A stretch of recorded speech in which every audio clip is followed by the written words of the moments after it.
ഏതൊരു ബന്ധത്തിൽ നിന്നായാലും അതിൽ നിന്നും പുറത്തോട്ട് പോകാനുള്ള ഒരു വഴിയും കൂടി നമ്മൾ കണ്ടെത്തണം. കാരണം നമ്മളെ ഒഴിവാക്കുവാണെന്നോ നമുക്ക് തോന്നിയാലോ, അല്ലെങ്കിൽ ജീവിതവുമായി വിട്ട് മുന്നോട്ട് പോകാൻ പറ്റാത്തൊരു സാഹചര്യങ്ങൾ വന്നാലോ, നമുക്കെപ്പോഴും ഒരു വാതിൽ വേണം തിരിച്ചു പോകാനുള്ള. ആ യാത്രയിൽ നമ്മൾ ഒറ്റയ്ക്കായിരിക്കും. ആ ഒറ്റയ്ക്കാകുമ്പോൾ നമുക്ക് വഴി തെറ്റാതെ കറക്റ്റ് എത്താനുള്ള ഒരു വഴിയും കൂടി നമ്മൾ കണ്ടെത്തിയിരിക്കണം. അതുപോലെ തന്നെ മറ്റേയാൾക്കും തിരിച്ചു പോകാനുള്ള ഒരു ഫ്രീഡം നമ്മൾ കൊടുക്കണം. കാരണം കരഞ്ഞ് കാല് പിടിച്ചിട്ടോ യാചിച്ചിട്ടോ അടിയും ഇടിയും എല്ലാം ചവിട്ടും തൊഴിയും എല്ലാം കൊണ്ടിട്ട് എനിക്ക് വേണമെന്നും പറഞ്ഞിട്ട് കാല് പിടിച്ച് യാചിച്ച് കരയുന്ന ഒരുപാട് പേര് നമ്മുടെ കൺമുമ്പിലുണ്ട്. അങ്ങനെ ഒന്നും പിടിച്ച് നിർത്താതെ അവരെ ഫ്രീ ആയിട്ട് വിടുക. നമ്മളെ വേണ്ടാന്ന് തോന്നിക്കഴിഞ്ഞാൽ പിന്നെ എന്താ പറയുക, അവിടെ ഒരു സ്ഥാനമില്ല പിന്നെ, അല്ലേ? അപ്പം അവരെ അവരുടെ ഇഷ്ടത്തിലേക്ക് വിടുക. നമ്മളോടൊരു ഇഷ്ടം വന്നതുകൊണ്ടല്ലേ നമ്മളെ നമ്മൾ നിന്നത്. അപ്പം നമ്മളെ വേണ്ടത് മറ്റൊരു ഇഷ്ടത്തിലോട്ട് പോകുമ്പം ആ ഇഷ്ടത്തിലോട്ട് വിട്ടുകൊടുക്കുക. എന്നിട്ട് നമ്മൾ നമ്മുടെ വഴിയെ തിരിച്ച് നടക്കുക. അതാണ് വേണ്ടത്.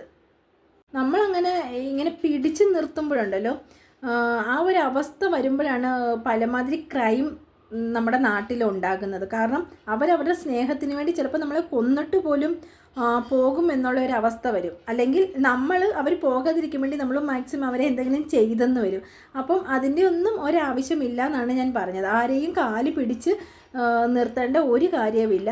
നമ്മളെ വേണ്ടാത്തവരാണെങ്കിൽ പൊയ്ക്കോട്ടെ, വേണ്ടുന്നവരാണെങ്കിൽ നമ്മളെ ഇട്ടേച്ച് പോകത്തില്ല. ഇന്ന് നമ്മുടെ കൂടെ തന്നെ കാണും.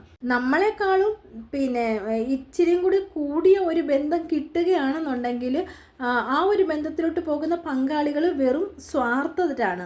ആണായാലും പെണ്ണായാലും ശരി, അവരൊരു സ്വാർത്ഥ ആൾക്കാരാണ്.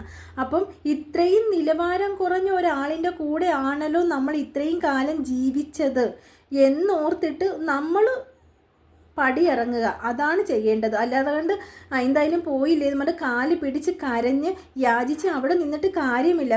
നമ്മളെ വേണ്ടാത്ത സ്ഥാനത്ത് മറ്റൊരാളെ പ്രതീക്ഷിച്ചിട്ടുണ്ടെന്നുണ്ടെങ്കിൽ ആ സ്ഥാനത്ത് പിന്നീട് ഒരിക്കലും നമ്മൾ വരില്ല, അല്ലേ? അതല്ല, ജസ്റ്റ് ഒരു എൻ്റർടൈൻമെൻറ്റിന് വേണ്ടി എന്തെങ്കിലും ഒരു ചെറിയൊരു തെറ്റൊക്കെ ചെയ്തു പോയിട്ടുണ്ടെന്നുണ്ടെങ്കിൽ കുഴപ്പമില്ല. എൻ്റെ ഭാഗത്തുനിന്നൊരു മിസ്റ്റേക്ക് പറ്റിയ ഒരു എൻ്റർടൈൻമെൻറ്റിന് വേണ്ടി ഞാൻ പോയതാണ്, ക്ഷമിച്ച് നമ്മുടെ കൂടെ നിൽക്കാൻ പറ്റുമോ എന്നൊക്കെ ചോദിച്ച് ഇങ്ങോട്ട് നമ്മളോട് ചോദിക്കുന്ന ഒരു വ്യക്തിയാണെന്നുണ്ടെങ്കിൽ നമ്മൾ ഓക്കെയാണ്. നമ്മൾ കണ്ണുമടച്ച് പിന്നെയും നമ്മളവരെ വിശ്വസിച്ച് പോകും. അതേസമയം നമ്മളെ ശരിക്കും വഞ്ചിച്ചും പറ്റിച്ചും കൊണ്ടിരുന്നിട്ട് മറ്റൊരു റിലേഷനിലോട്ട് പോകുന്ന ഒരു വ്യക്തിയാണെങ്കിൽ നമ്മൾ ഒരിക്കലും അവരെ കാല് പിടിച്ച് യാചിച്ച് നിർത്തരുത്. അവരെ അങ്ങ് വിട്ടേക്കണം അവരുടെ വഴിക്ക്. എന്നിട്ട് നമ്മൾ പെതിയെ അവിടുന്ന് പടിയിറങ്ങണം. എന്നിട്ട് അവരെ അവരുടെ വഴിക്ക് വിട്ടേക്കണം. അവരുടെ ജീവിതം ഏതാണോ അവർ തിരഞ്ഞെടുക്കുന്നതെന്ന് വെച്ചാൽ ആ ജീവിതം പോകട്ടെ. അതിനകത്തൊരു സുഖവും സന്തോഷവും അവർ കാണിക്കുകയാണെങ്കിൽ അത് ആ ഒരു സുഖവും സന്തോഷവും എത്ര നാളുണ്ടെന്ന് നമുക്ക് കാണാമല്ലോ. അവർ പോവുകയാണെന്നുണ്ടെങ്കിൽ പോട്ടെ. ഇപ്പം ആണായാലും പെണ്ണായാലും ശരി, പോവുകയാണെങ്കിൽ പോട്ടെ. അവർ പോയെന്ന് പറഞ്ഞുകൊണ്ട് കരഞ്ഞ് വീട്ടിൽ വിഷമിച്ചിരുന്ന് ആത്മഹത്യ ചെയ്യാനോ അല്ലെങ്കിൽ നമ്മുടെ മൈൻഡൊക്കെ മാറി ഭ്രാന്ത് പോലത്തെ അവസ്ഥ നമുക്ക് വരും. എല്ലാവർക്കും ഒരവസ്ഥ വരും. കാരണം നമ്മൾ ഒരുപാട് സ്നേഹിച്ച ആൾക്കാർ നമ്മളെ ഇട്ടിച്ച് പോകുമ്പോഴുള്ള ഒരവസ്ഥ, അങ്ങനെയൊക്കെ ആ ഒരു ഇതിൽ നിന്നെല്ലാം നമ്മൾ മോചിതയായി വരണം. അവർക്ക് നമ്മളെ വേണ്ടാഞ്ഞിട്ടാണ് പോയത്, നമുക്ക് വേണ്ടാഞ്ഞിട്ടല്ല. നമ്മളെ വേണ്ടാഞ്ഞിട്ട് പോയ ഒരാളിനെ ഓർത്ത് നമ്മൾ വിഷമിക്കരുത് ഒരിക്കലും. നമുക്ക് വിഷമിക്കരുതെന്ന് ഇപ്പം ഞാൻ പറഞ്ഞാൽ പോലും നമുക്കൊരു വിഷമം വരും. പക്ഷേ ആ വിഷമം നമ്മൾ കുറച്ച് ഇത് കഴിഞ്ഞിട്ടത് പെട്ടെന്നത് മറക്കണം. കാരണം നമ്മളെ വേണ്ടാഞ്ഞിട്ട് പോയതാണ്.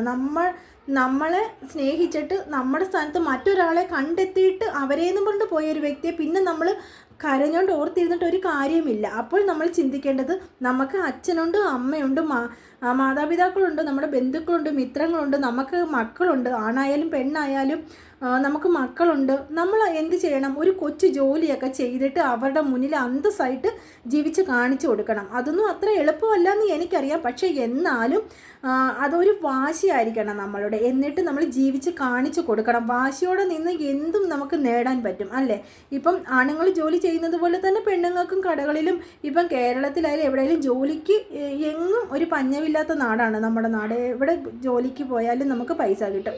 അതും കൊണ്ടൊന്ന് അന്തസ്സായിട്ട് നമുക്ക് നമ്മുടെ മക്കളെ വളർത്തിയെടുക്കാം. ആണായാലും പെണ്ണായാലുമാണ് ഞാൻ പറയുന്നത്. ഒരിക്കലും പോയി ഒരാളിനെ ചേർത്ത് നമ്മൾ കരഞ്ഞ് കാല് പിടിച്ചോ ഇല്ലെങ്കിൽ കൂടെ നിർത്താനോ ഭീഷണിപ്പെടുത്തി കൂടെ നിർത്താനോ ഒന്നും നമ്മൾ നോക്കരുത്. നമ്മളെ വേണ്ടഞ്ഞിട്ട് പോയവരെ നമുക്ക് വിട്ടേക്കുക. എന്നിട്ട് അവരുടെ മുന്നിൽ അന്തസ്സായിട്ട് ജീവിച്ച് കാണിച്ചു കൊടുക്കുക. വേറെ നമ്മൾ പാർട്ട്ണറെ ചിലപ്പം നമുക്ക് വേണ്ടെന്നുള്ള മനസ്സായിരിക്കും. വേണ്ടെങ്കിൽ വേണ്ട. എന്തായാലും ഒരാൾ നമ്മളെ ചതിച്ചിട്ട് പോയിട്ടുണ്ടെങ്കിൽ വേറെ ഒരു പാർട്ട്ണറെ ചില മാക്സിമം ആൾക്കാർക്ക് മനസ്സിലോട്ട് കൊണ്ടുവരാനൊരു പ്രയാസമായിരിക്കും. വേണ്ട, നമ്മൾ നമ്മുടെ മക്കൾക്ക് വേണ്ടി ജീവിക്കാമല്ലോ. അതാണ് പറയുന്നത്. ആത്മഹത്യയും കാര്യങ്ങളും ഒന്നിനും ഒരു പരിഹാരമല്ല. അവർ പോയിട്ടുണ്ടെങ്കിൽ പൊയ്ക്കോട്ടെ. നമ്മൾ നമ്മുടെ വീട്ടുകാർക്കും മക്കൾക്കും വേണ്ടി സന്തോഷമായിട്ട് സമാധാനത്തോടെ നമ്മൾ നമ്മളെയും കൂടെ സ്നേഹിച്ചൊന്ന് ജീവിച്ചൊന്ന് കാണിച്ചു കൊടുക്കണം. അതുപോലെ തന്നെ ആത്മാർത്ഥതയുള്ളവരാരും നമ്മളെ ഇട്ടേച്ച് പോകത്തില്ല. മരണം വരെ അവർ നമ്മുടെ കൂടെ തന്നെ കാണും.